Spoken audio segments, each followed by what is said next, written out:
Hey there, soccer fans. Thanks for hanging out with us this week on this week's episode here Between the Posts. You've got your nice midweek action there at Champions League. Let's turn our attention now back to the Premier League with Matt and, of course, myself. How's it going there, Matt? It's going well. Yeah, like you mentioned, a little bit of European competition in the midweek. Teams like West Ham, Brighton. They've never really played in Europe, so yeah, a couple interesting. We know how tough it is for those teams, especially in this first part of the season where they've got to play two times a week, and yeah, we'll see how it goes. Yeah, it's the first time some of those clubs have never had to deal with that. Like you mentioned, Brighton. It'll be really interesting to see how they deal with the quick turnaround, relatively speaking, for the first time. You get that in some League Cup games, but not in European competition. So that'll be definitely a thing to keep an eye on. No 6:30 a.m. games. Boy, that's a little dagger to my heart right here. I love waking up and having cereal and catching some Premier League games. We got to wait all the way to 9 o'clock. Let's jump on into it. That first game, though, at Selhurst Park, it's Crystal Palace. They're going to be welcoming Fulham here. Matt, I looked at this one. I certainly like Crystal Palace here at home. If you look at their last 12 home games, they've got 4 wins, 4 wins and 6 draws, and then they've got 2 losses. But the losses have been to Arsenal and Manchester City. And we talk about this. We talk about Palace. You want to always kind of back them at home and at Selhurst Park. And the stats of the last 12 certainly back that one up. But I'm also thinking, while I like Crystal Palace, I'm also thinking I like an under 2.5. Crystal Palace, you kind of mentioned it last week, and we've talked about it before. Their lack of offensive firepower. You've got the same problem going on right now with Fulham, as they really only get 1 goal past Luton Town. Maybe a sneaky under 2.5, maybe an under 2.5 parlayed with the Crystal Palace money line. What are you thinking here for this one? I'm in complete agreement with you. I think the last 3 matches for Palace have gone over 2.5, but I think I would say that I like the unders here. Um, I guess maybe that's at home. Let's see. I don't know. They've been over 2. I don't know.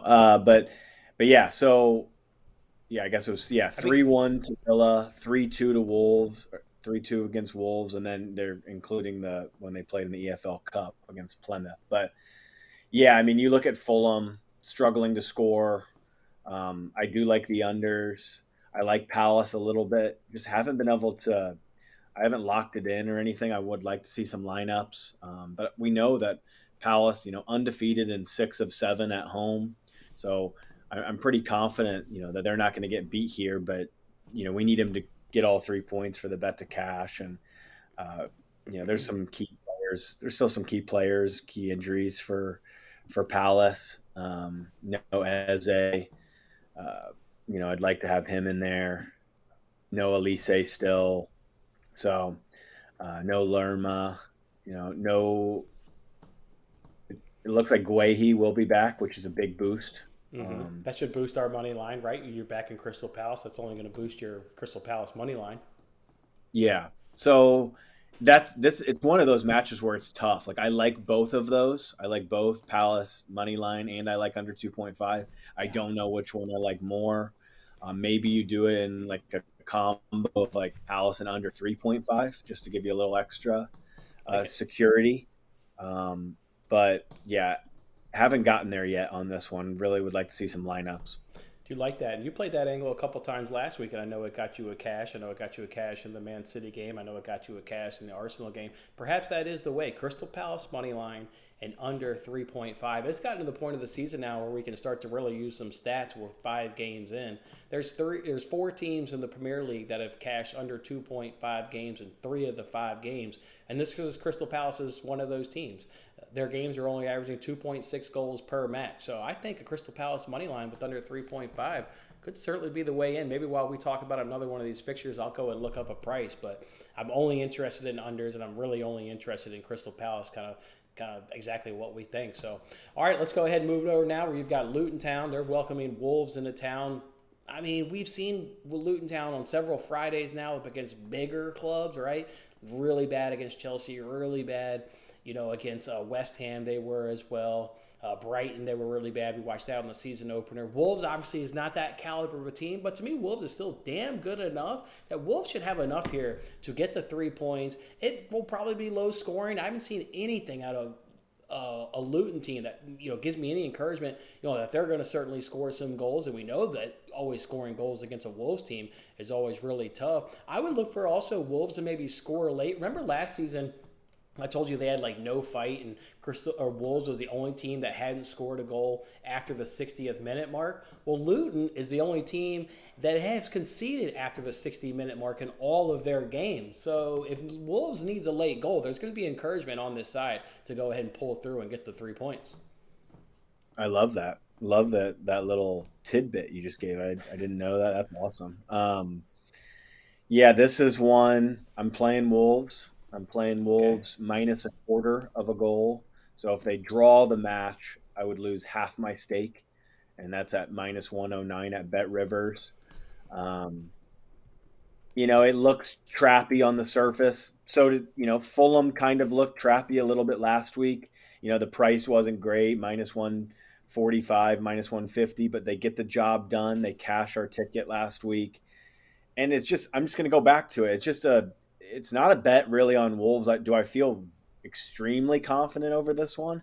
No. I think it's a 1 unit play, no more. But it's a fade of Luton. It's not really a bet on Wolves. It's a fade of Luton. And just gonna try to keep it going with the fade of Luton. See how much longer that can work. We know that Wolves have. I like a few of their guys. I mean, when you look at Pedro Neto, great winger. Who's Wolves striker? Who's not Cucho, They've got but the is he Japanese or is he Korean? I'm not sure. Mateus Cunha. Cunha. Oh yeah, Cunha. Oh, the striker Cunha. He Oh yeah, missed, Cunha. He was he fantastic missed against a big United. time. Yeah, Yeah, he's really powerful. yeah, he's good. Um, he missed a big time sitter last week against Liverpool to go 2-0 up in the first half. That could have maybe had the game done and dusted. But I like their front three Yeah. of Neto, Cunha, Juan. I like Juan. He scored a goal last week. They've got some players off the bench. They've got 6'7" Kalashnic. He can come on. He scored a goal late against Everton to win that match on the road at Goodison. So that's what we're going to need that here. I agree too, in terms of an unders play.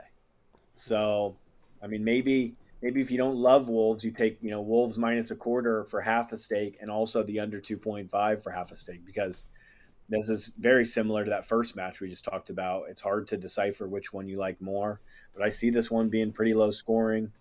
And I just think that Wolves will have just a touch more quality. And again, it's really just a straight fade of Luton until, it's like if it ain't broke, don't fix it.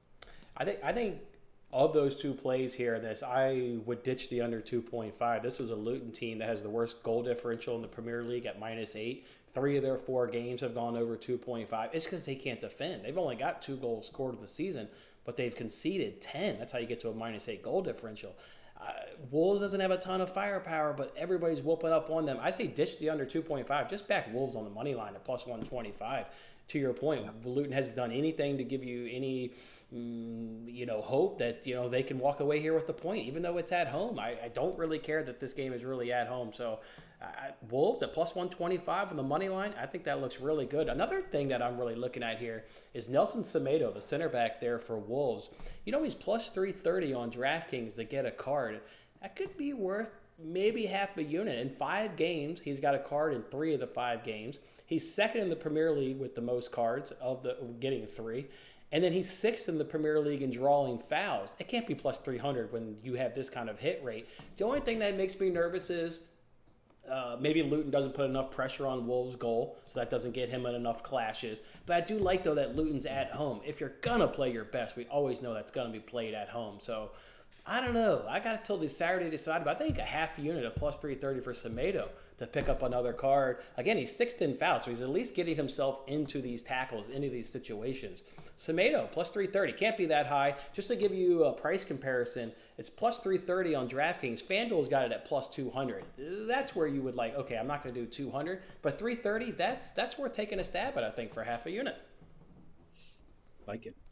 All right, let's move it over to the Etihad now. Manchester City taking on Nottingham Forest here. This one feels like, I think you've played this angle a few times, maybe not this season yet, both teams to score and a Man City win. This is a City team that has conceded in their last 3 games. Take it the last 4 if you want to go ahead and count this midweek in the Champions League where Red Star was able to get a goal. Forest got a goal at Arsenal, got a goal at Man United, got a goal at Chelsea. This is not the same team. Look at City's lineup when they have the midfield. Other than Rodri, they're bringing back a Bernardo Silva in the midfield to play the 8. They're bringing back Foden maybe to play the 8, while Alvarez is obviously playing the 10 behind. You don't have a Gundogan next to a Rodri. That midfielder is weaker. There's a reason why teams are scoring on City this year. I think Man City to win plus both teams to score could be a real fancy price in this one. What are you looking at, Matt? Yeah, this one's tough. I think I agree with you. Like on the surface, I think that Forest have what it takes to get a goal. It's just that that City defense, they've been conceding a lot, but this defense is so good. So like it's something that can easily revert back to type and Right. then keep it clean. Like it doesn't take much for this team to keep a clean sheet. But Forest do have some decent counterattacking players that can cause some issues. Yeah, I love Gibbs White. I enjoyed watching him against Burnley there on Monday. Love Gibbs White. Yeah, good player, very good Mm-hmm. player. Yeah, I think that Forest are improved. I think that they're a team that we kind of saw in the season preview that they would be improved because last year they brought in so many new faces and new names. Normally, at times you want the teams that are coming up to spend money to go get some players. They bought so many players. You were like, well, is this going to work? Because there's no continuity here. But they had a full season. They were able to, escape. And now you're kind of seeing that extra year of those players. It's paying off. It's paying off. Mm-hmm. And they bought some more players. So like I think that they've had a good program really to how to stay in this league when you come up. And I think that maybe they could push for a 10th place, kind of in that mid table, which would be a nice season for them. They didn't sack their manager, when the things were going wrong. But yeah, for this angle, it's tough. I could see Forest covering a handicap. I could see City blowing them out. So really no good feel there. I think that in this kind of match, you look at goal scorers, and the one player that pops that you can get at a plus price, at like plus 105, maybe you can shop around and get a little bit better, is Alvarez to score. The boy is in form right now. He's assisting. He's scoring goals. He's kind of a poacher. He's taking that Gundogan role. Mm-hmm. Really, he's Gundogan now, and he does a damn good job of it. He's world class. Julian Alvarez is world class. We cashed a nice future, so he kind of holds a little Mm-hmm. soft spot in our heart in the World Cup when we bamboozled points bet. That was fantastic. Bamboozled them so much they'd only let me get down money on there. Yeah. So yeah, I think that he's interesting here. Plus 105. I wouldn't play it as a full unit because I think that goal scorers, that's always there's always some variance in there. But I think a nice quarter unit, half unit shout on Julian Alvarez to score makes some sense here. Really, really glad you brought that up. I want to stay on this point for a second. Alvarez has 4 goals on the season. All 4 of those have come at home, and this one's obviously going to be here at the Etihad. You like to play an angle last season to get a goal or assist. We just said Alvarez is playing behind Haaland, the number 10 role. Minus 180 for a parlay piece for him to score or assist. That gets me a touch more excited for him to score. The thing I wanted to talk about, though, the anytime goal scorer is I'm done playing Haaland, and I haven't really been playing him, but I would be done playing Haaland. Missed chances against Red Star, missed a ton of chances against West Ham. He did get a goal late in that game. He got the 3rd goal.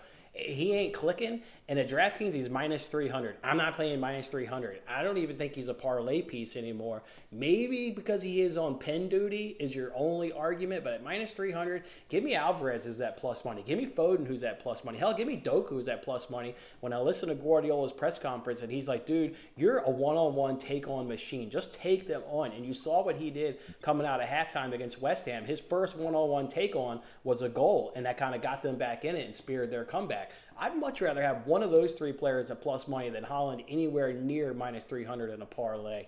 I'm with you right there, and I love Alvarez. I'm looking at the minus 180 to score or assist as a parlay piece with Alvarez because he's tucked into that 10 role. Yeah, I'm not in the same. Like, I get that Holland is missing some chances for sure, but like I saw this an hour ago come up on my Twitter feed. It's an Okay. account that I follow, the XG philosophy. So the guy Erling Haaland will accumulate 59.36 expected goals in the Premier League this season if he keeps going at his current rate. I know. So, I mean, that is insane. So the data would completely disagree with you on that, Jason. Like, yes, I don't want to play him right now because I don't feel like he's in form, but like, it's going to come. Like, It's going to come. it's going to come, and like he will be in the running again here very soon to score a brace, to score a hat trick. Mm-hmm. We will be playing that at some point this season because he's just too damn good. And also, when you mentioned the players around him, the Fodens, the Dokus who can beat anyone one on one, and then he just squares a pass and like there's an open net. Bernardo Silva, we know he loves to pick a pass. He's just got too many creators around him too. So, yeah, I'm not interested in his price this week, but I think that we'll be interested at some point. Should be a good game. Remember, this two fixtures last year were 6-0 and 1-1. Somewhere in between. You mentioned Forrest's improvement. Somewhere in between 6-0, 1-1. This one's going to be good. It's going to be goals. And, of course, City walks away with 3 points. City walks away with 3 points here at home.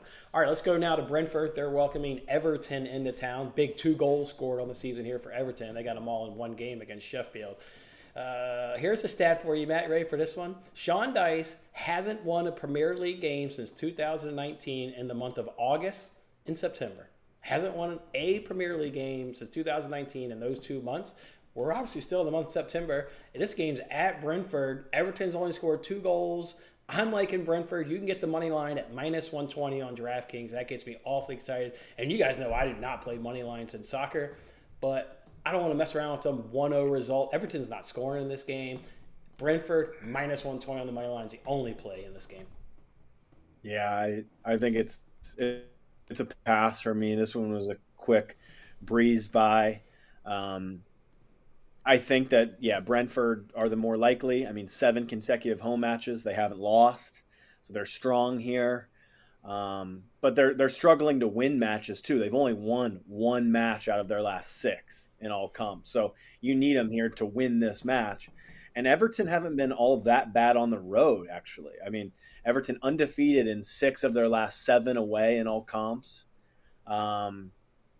So yeah, it just kind of, you put it all together. I don't like this match. I don't want anything to do with it. The head-to-heads as well last year, 1-1 and a 1-0 to Everton. I'm just off of this one. This match sucks. Okay. All right. What are you going to do here at Turf Moor, where Burnley is welcoming Manchester United into town? Manchester United starting to possibly get some players back. Maybe Varane comes back into the squad for a game before he gets hurt again. And then Mason Mount, maybe he can get a little bit of a run in as maybe he comes back into this game. United defense is really poor. I've been sitting here saying it now every single week. They're still creating enough chances offensively. We saw what Burnley was able to do against City. They didn't score a goal, but I thought they had moments. But we really saw what they did against Tottenham at home. And you saw what they did against Villa getting a goal. This smells like a both teams to score over 2.5. It's minus 115. I like everything about it. I think it's a good comp that they were able to get 2 goals on Tottenham, with Tottenham, being a bigger club, United being a bigger club.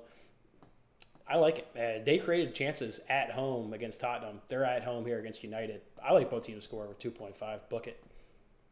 Yeah, I think that's probably the best angle to take here. I'm not gonna play it.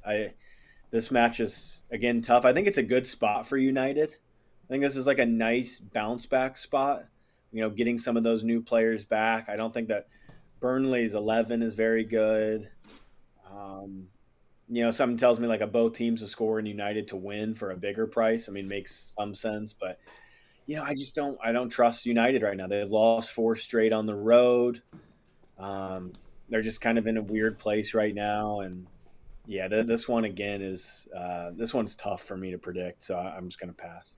I mean, you can get at United's fullbacks. You can get at Dalot. You can get at Regulon. Regulon, he's pacey, and do like him and what he provides in the attack. But you can get at him from defensive. And again, Dalot, you can certainly go. And if Iran's not back, you got Lindelof next to Martinez. Burnley's getting a goal in this game. I can't come off goals in both teams to score. Minus 115, that'd probably sign me up. Does United get the 3 points? Not a lot of confidence in that squad, and they're getting crushed in the media, obviously with things that are happening offside the pitch. Yeah, they don't get the 3 points here. Um, yeah, it's going to be a little mini crisis going on there at Manchester United. So, all right, what do you think here about the North London derby, Matt? Wow, this is a good one. Very good one. Both teams coming in feeling good about themselves, in form. Um, but it's at the Emirates. I still think that Spurs are in rebuild mode a little bit.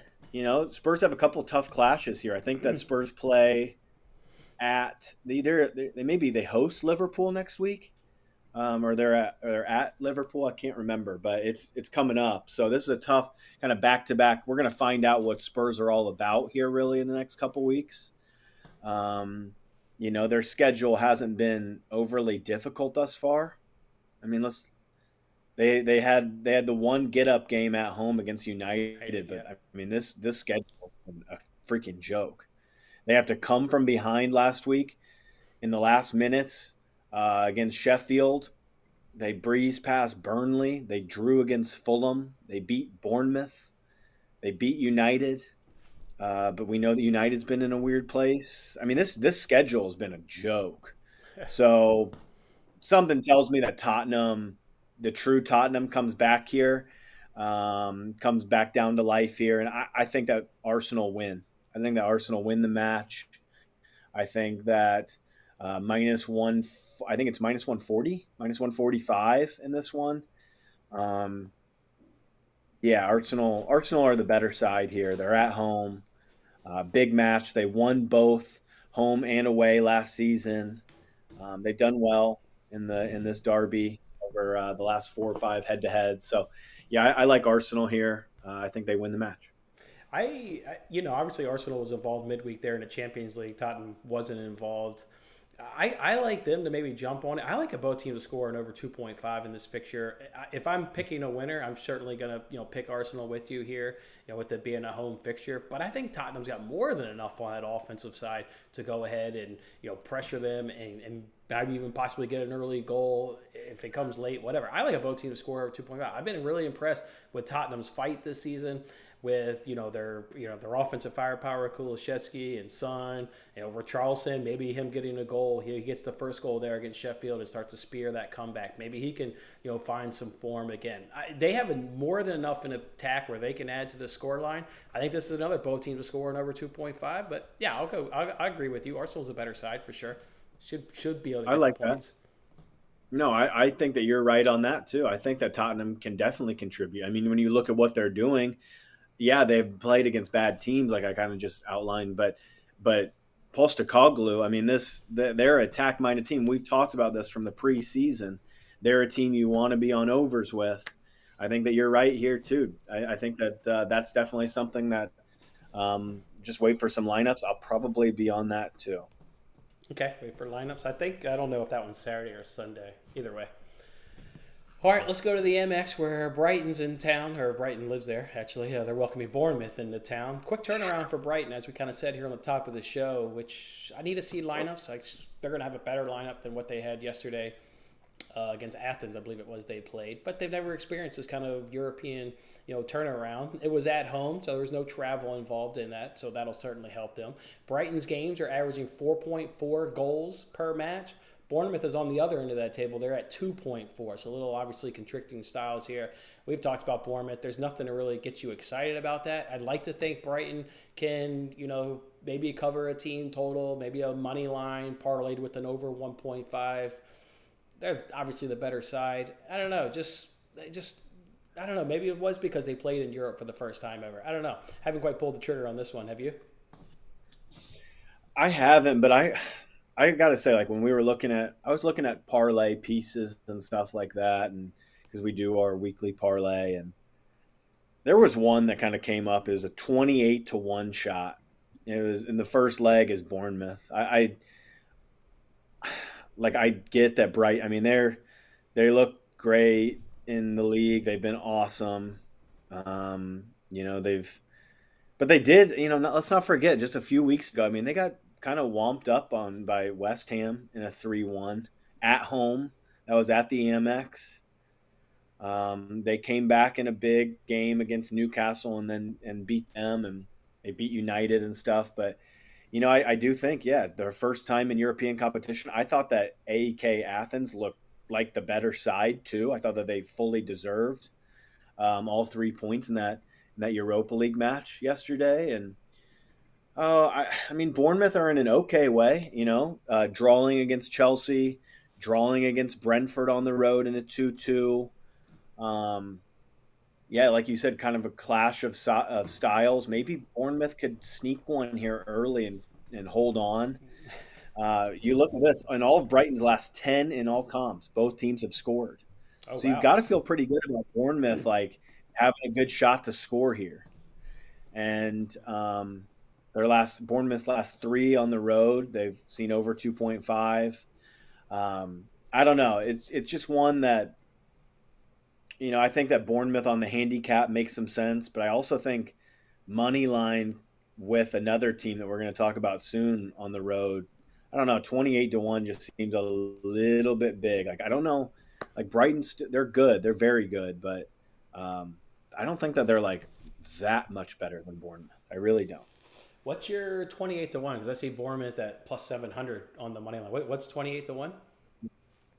So that combined with a Villa that we'll get to on the money line to beat Oh, yours is a Chelsea. parlay. Okay, sorry. Yep. Yep. Um, you know what was the greatest thing there about Thursday night, that Brighton game there, is they didn't get any points. For a Brighton better, like I've kind of been this past 2 seasons, to get them out of European football and back to playing just once a week, where those guys can get fully rested every week and they can run that attacking, high pressing tempo style that De Zerbi loves to do, which bags them tons of goals. Yeah, I love that they didn't get any points. Let's get them right out of Europa League and get them just fully focused on the Premier League so we can just back them till the cows come home. That's what we needed. Great result yesterday, Yeah. Brighton. Love to see that right there. All right, you said Villa. Well, they're up next. They're headed to Stamford Bridge, where perhaps Chelsea's a sneaky under 2.5 team all of a sudden. We're always a 2.5 team up under Thomas Tuchel. They're not doing a damn thing on the offensive side this year, but they're sound enough defensively, right? They get a 1-0 loss there to Nottingham Forest. Although over 2.5 is hitting all 5 of Aston Villa games, and Villa's been able to keep 2 clean sheets. I don't know how the hell you have confidence to back Chelsea. We said that last week against Forest. I don't have confidence. We said it when they played Bournemouth and it was a 0-0 game. There is nothing. You cannot sit here and say you're willing to back Chelsea in any capacity when they don't do anything against Forest or do anything against Bournemouth. You're either backing Villa in some capacity or not backing. I guess you're just not backing this game. What about for you? Yeah, this is exactly. Yeah, you cannot right now. I don't care what the numbers are. I don't care how like sharp an angle it is, whatever. Like you can't be backing this Chelsea side right now. I'm sorry. Like you just can't do it. So like I'm on Villa here, double chance. So to win or draw, I like it. and this is a good one. It's borderline banker material, I think, because when I look at the angles, it's not just a fade of Chelsea. I mean, but it's also a bet on this Aston Villa side. This side is better. When you stack up these 11s, it's better. The only thing that's holding you back from trying to really rip it is that it's at Stamford Bridge.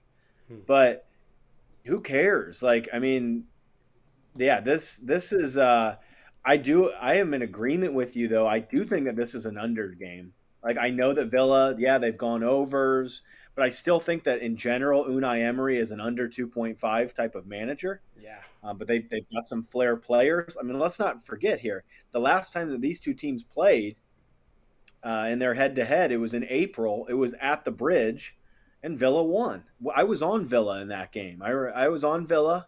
Um, they won 2-0. I think that we could see the exact same kind of thing. So the fact that you're giving me double chance at minus 110, Feels like a bit of a gift. Yeah. Um, Shop around. I'm showing there's plus money at Bet Rivers, by the way. Bet Rivers got plus 105. on double chance. Yeah, plus 105 on Bet Rivers. I mean, that means that somebody's coming in and betting Chelsea because I see like that's where it doesn't make sense. Like some of these like sharps are like going to come in there and still bet Chelsea, and I am in complete disagreement with it. I mean, there's no way I'm backing this team right now. There's no continuity. They have injury problems. I don't think Caicedo's playing. Lavia's not playing. Their front line sucks. Yeah, I think that this game stays under. I Unders. think that I think that because we like unders, I think that's also a good reason to back somebody like when you get the double chance in a Villa. So yeah, I like this play. This is probably the best bet on the board. I think this weekend is Aston Villa. I think the best bet is maybe the under. Under 2.5 did cash in both head to heads last season. Chelsea's minus 125 on the money line, Matt. Chelsea's minus 125 on the money Somebody's line. betting. Somebody's betting them. Like they're being bet. Who is betting Chelsea is minus It's 125? crazy. I'd much rather be on Villa, but I'm going to be on the under. I can get the under right now on Bet Rivers at plus 130. Sign me up for an under. Sign me up for an under. I mean, We got Chelsea has any? like huge We don't have. injury list. Is crazy. Let me get a look at who's out here. Uh, yeah, whatever. Yeah, Castellanos is questionable, and then Lavia is definitely Yeah, out. Fofana, Broja. yeah. Man, what a lot You of know, injuries. They no, when they don't have Reece James, have. when Minus they don't 125 have, on the money you line. know, yeah, I'm not interested in Chelsea. Like Reece James is so important to them. He's such a good player. Yeah. Yeah, we'll see. I mean, this one. So maybe I bet that means that somebody knows that Caicedo is going to play. Under Cucurella's 2.5. Give it to me. probably ready. Give me the under 2.5 even more. Yeah. So yeah, I again, I'm in agreement with you on that one. You won't see me give you under 2.5 at the end of the show. It doesn't mean I may not be on it by kickoff. It was plus 118 yesterday when I was doing research and looking up bets and stuff. It's plus 130 now. So people bet the over. Great. I'll gladly come in and get a bigger price on the under. So, all right, let's move over Yep. now to Anfield. They're welcoming West Ham into town. Obviously, both of these clubs involved yesterday. They're in the Europa League. Both teams to score has hit in the last 9 West Ham games. That gives me confidence of another both teams to score and over 2.5. You just kind of see it. 5 of the last 7 head-to-heads have also hit both teams to score and over 2.5. The other 2 were 1-0 wins for Liverpool, so that gives you encouragement that maybe you do a both teams to score and Liverpool money line. I like goals, and I like Liverpool to walk away with the 3 points. Yeah, I like both teams to score in Liverpool money line more than the both teams scoring over 2.5.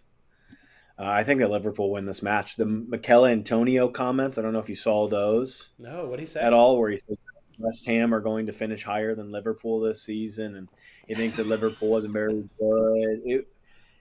Craziness coming out of his mouth. Like Okay. I do think that West Ham are good. I think that their 11 is strong, but look at what City did to them in the second half last week. I mean, they go into the break up 1-0. West Ham are feeling good. They're at home, and City completely blitz them. And I think that shows that Liverpool can get after this side. I think that Liverpool are in good form. Liverpool are going to be fully fit for this one. I expect Trent to be back in on this one. That would be a nice boost if Trent starts. Van Dijk and Kanate, they're both back. It'll be interesting to see. It'll be interesting to see what he does with the third midfield player. You know that Soboslai is going to start. McAllister is going to start. Who will be the third? Um, It wouldn't that be third Endo. They midfield. went. They've been running Endo. Who would I it don't be? think it'll be Endo. He's not. He didn't look very good. He was the one player yesterday. He stuck out like a sore thumb Yeah. in the Europa League. He looked poor. Hmm. I don't know if Endo is. I don't know if Endo is a good player or not. Still, definitely the jury is out on that.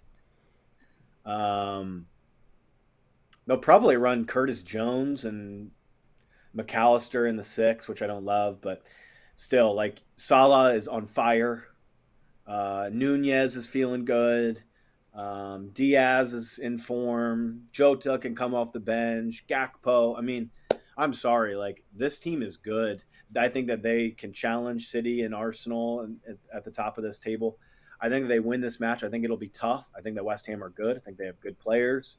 Um, but this is Anfield and this is Liverpool, and Liverpool generally win when they're at Anfield. So I think that Liverpool are good in a parlay piece, and yeah, that's kind of where I'm at. It's a Yeah. tough one to bet though.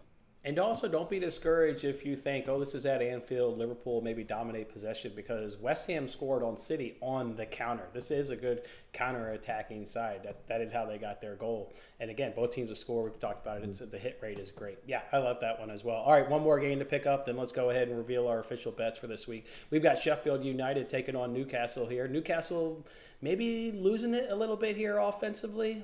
The goals are kind of drying up, right? They got multiple goals in their opening day game against Villa, and then ever since then they've had 5 games and they have not gotten 2+ goals in any of those 5 games. Obviously that does include all competitions with AC Milan there in Champions League, but it's kind of drying up here a little bit for Newcastle. We always love them defensively. I got a great plus money cash midweek against AC Milan because I was like, okay, well, Newcastle can't score these days, but they awfully defend awfully damn well. And obviously that was a sweat-free cash in a 0-0 game.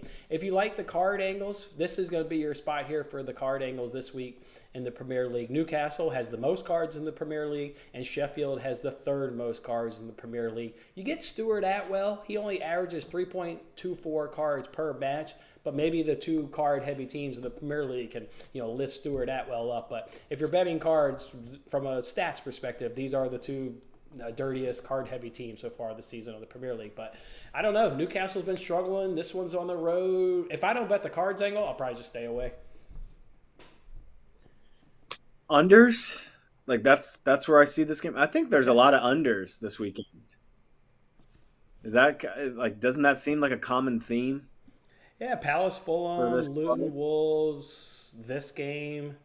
Hell, you could even see Brentford, Everton go under as well. Everton could see And that's unders. and that's probably it for Chelsea me. Oh, Villa we Chelsea see Villa. under. I mean, Arsenal Tottenham we see overs, but it's still a top 6 clash. Could be tighter. Um, Hmm. Brighton Bournemouth. I don't know. Liverpool West Ham. I definitely don't see unders there. But West Ham are pretty good. In defense, they're not bad. So yeah, I kind of see a little theme here that's sticking out. Um, I mean, Newcastle are struggling to score right now. I think that they win this match, but I don't think that there's any value betting a minus 225. This is a pass, but I think under 2.5 would be the only way in for me. Unders match. Unders, man. Just think about it. Newcastle, they just dropped off. I'm surprised they didn't play Harvey Barnes there midweek against AC Milan. I thought Anthony Gordon, that moment was maybe a touch too big for him. Would have liked seeing Harvey Barnes start. But yeah, I can't go wrong with an unders in them in this game because, again, they're going to be sound defensively. They conceded the least amount of goals last year in the Premier League. They're going to be awfully stingy there on the defensive side. So, all right, that'll round out this week in the Premier League. Before we get to our individual bets, let's go ahead and hit you with the Being the Post parlay of the week.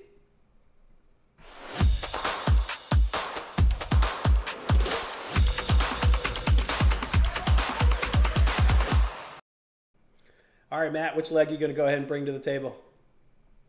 I'm just gonna continue to fade this Luton team until further notice, and my leg is going to be Wolves to not suffer a defeat. So Wolves double chance is the first leg for me.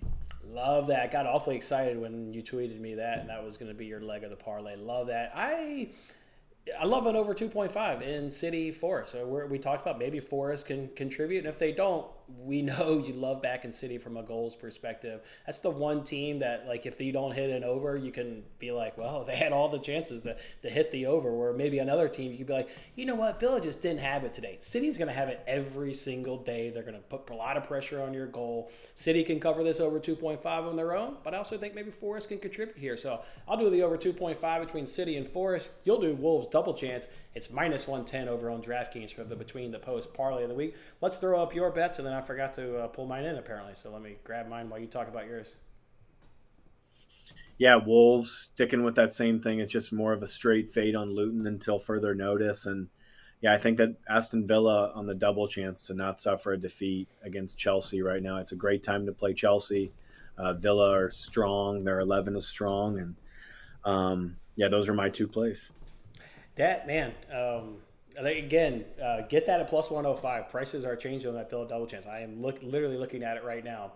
Plus 105 over on Bet Rivers for that double chance. I'm going to go ahead and roll with that Brentford on the money line. A little unsure on how many goals it's going to require in that match, but Brentford is going to be the better side at home. So I like Brentford on the money line. And then I'm going to do both teams to score and over 2.5. We talked about them. It's Burnley, Manchester United, and Arsenal and Tottenham. I will be adding something to this. Like I said, the under 2.5 and Chelsea Villa is just becoming a better price. I fully agree with Matt's Villa double chance. Maybe I snag that one instead at plus money. There are things to be added. You see our Twitter information there on the bottom.